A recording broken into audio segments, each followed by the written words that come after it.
بسم الله الرحمن الرحيم. يا شباب سوريا الذين تركتموها وخرجتم طمعا في الأمن والأمان ونسيتم جنة الله سبحانه وتعالى التي وعدتم بها. الذين آمنوا وهاجروا وجاهدوا في سبيل الله بأموالهم وأنفسهم أعظم درجة عند الله وأولئك هم الفائزون.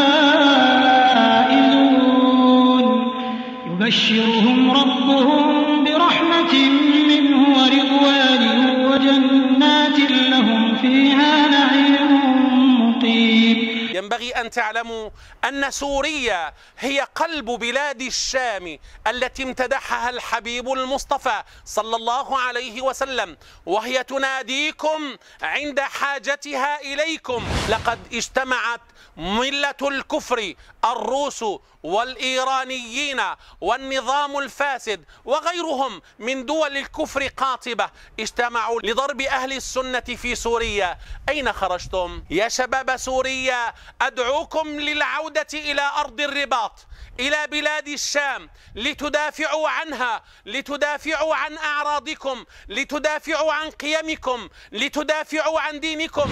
دمشق في القلب قلبي في هوى حلب، دمي حماة ونوح الجسر أغنيتي.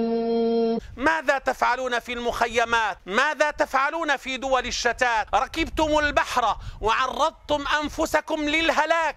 لماذا؟ إن الموت الذي تفرون منه لا بد إلا وأن يأتيك. ولكل أمة أجل، فإذا جاء أجلهم لا يستأخرون ساعة ولا يستقدمون.